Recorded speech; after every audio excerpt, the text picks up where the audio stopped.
सुबह के 5 बजे हैं, घड़ी ने अलार्म बजाया, आपने अलार्म ऑफ किया और खुद से वादा दोहराया, प्रॉमिस किया आज नहीं कल सुबह ही जग जाऊंगा, प्राणायाम करूंगा, योगा करूंगा।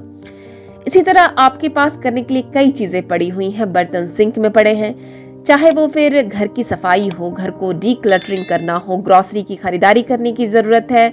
आपने खुद से वादा किया था कि आप आज से ही एक नया एक्सरसाइज रूटीन फॉलो करेंगे, पर सारी की सारी चीजें अगले दिन या नेक्स्ट टाइम के लिए टाली जाती हैं। क्या वजह हो गई? बीते रात सोने से पहले ही तो आपने प्लान किया था कि अगले दिन से सारी चीजें ऑन टाइम कर लूंगा, लेकिन क्या हो गया? क्या इसी तरह आप अपने हर काम को कल पर टालते रहते हैं? जी हाँ, प्रोक्रेस्टिनेशन यानी काम को फ्यूचर या कल पर टालने की भावना, यानी कि planning to postpone the work without any good reason, thinking that कि कल या बाद में कर लेंगे। तो इस भावना या ब्रेन के इस रिस्पॉन्स को प्रोक्रेस्टिनेशन कहते हैं। तो क्या आपको पता है कि आप प्रोक्रेस्टिनेट क्यों करते हैं?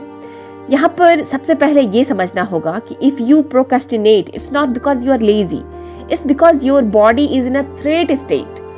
ब्रेन का एक पार्ट है एमिगडाला, जो फाइट या फ्लाइट रिस्पॉन्स के लिए जाना जाता है, यानी कि जब भी आपको कोई काम असाइन किया जाता है या आने वाले समय में आप खुद को कोई काम असाइन करते हैं तो आप दो तरीके से काम करते हैं। आप काम को कर लेंगे यानी कि फाइट या रिस्पॉन्स टू दैट वर्क, या फिर दूसरा तरीका ये करेंगे कि उसे कल या फ्यूचर के लिए टाल देंगे यानी फ्लाइट कर जाएंगे। यदि आप टास्क को अवॉइड करके रिएक्ट करते हैं तो यह आपको एक इंस्टेंट ग्रेटिफिकेशन देता है, यानी कि प्लेजर देता है। और हमारा ब्रेन किसी भी काम के लिए रिवॉर्ड चाहता है, यानी कि brain is always analyses the task to do with rewards and cost benefit analysis.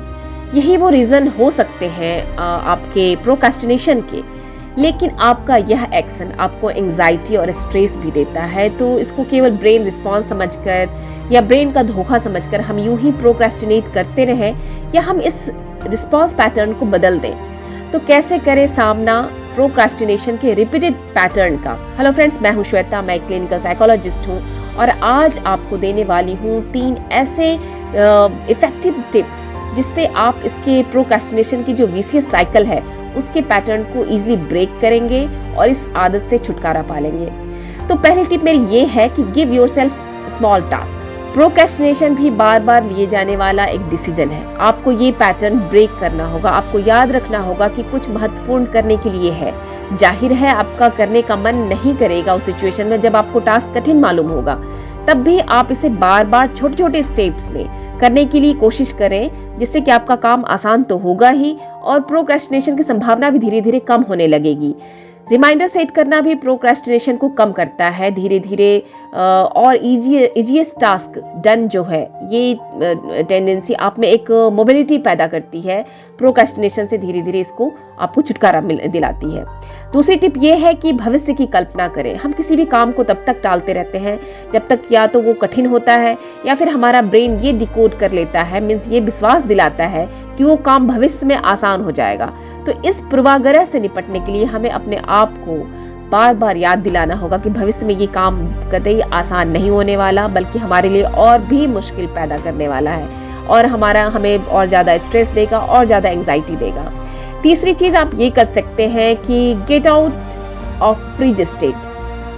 Procrastination में हमारी बॉडी की जो फिजियोलॉजी हो जाती है वो एक सिंपैथेटिक स्टेट में होती है, यानी फ्रिज स्टेट में होती है। इस स्टेट में आप कंप्लीटली एग्जॉस्टेड फील करते हैं, प्लेंटी ऑफ स्लीप के बाद भी। आप लैक ऑफ मोटिवेशन फील करते हैं, काउच या सोफे पर लेटकर मोबाइल स्क्रॉल करते रहते हैं और lost in a cycle of thought about all that need to be done. ऐसे में हमें स्लोली फ्रीज स्टेट से बाहर आने की कोशिश करनी चाहिए।